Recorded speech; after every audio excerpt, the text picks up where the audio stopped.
بله، صدای اشتک داور مرکزی بازی بختیار کاملوف بلند می‌گردد و فوتبال بازی دسته اسخط از مرکزی میدان بازی را شروع می‌کنند.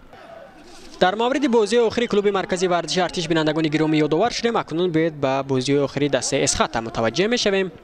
جای حالت خفناک به میان میاد با حسن الدین محمد علی را ببینید که چگونه این حالت رو برطرف کرد. دیگر باره امکانیت هست. دلشاد بازارов تو از دست می‌دهد. از داخل کشور جلب کردند که اونم بختیار ظریف است. اینجا اولین امکانیت برای فوتبال بازی دسته کلوب مرکزی ورزشی ارتش به میان میاد و گل میشود. بینندگان گرامی باید به حالت تکرار متوجه میشیم که چگونه اینجا از اشتباه دفاعگرانی دسته اسخط استفاده برده بختیار چوریف ژانگاتن بسیار هم خوب. اینجا امکانیت هست. یک حالت خفناک دیگر به میان میاد. ضربه و گل. فوتبال بازان دسته کلوب مرکزی ورزشی ارتش در 2 دقیقه با زدن 2 گل نوئل میگردند و خورشید عبداللهیف اینجا گل دوم کلوب مرکزی ورزشی ارتش را به ثمر میرساند. ببینید که در هر 2 گل هم سهم حملهگری دسته ژانگاتن اینجا بسیار نظررس بود.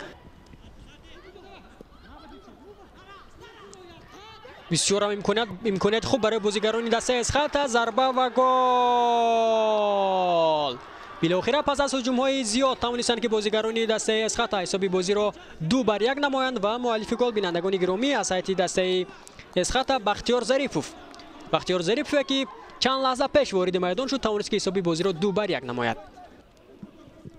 ارسال به خط حمله مبین جان بسیار هم خوب. بختیار ظریفوف ضربه و گل.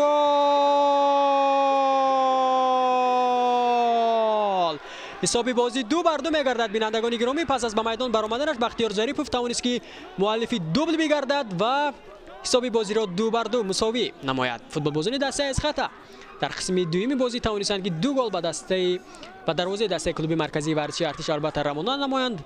وقتی که حسابی بازی 2-0 بود البته امیدی بازیگران دسته اسخط نبود که آنها در آخر امروز میتوانند حتی حسابی بازی را مساوی کنند.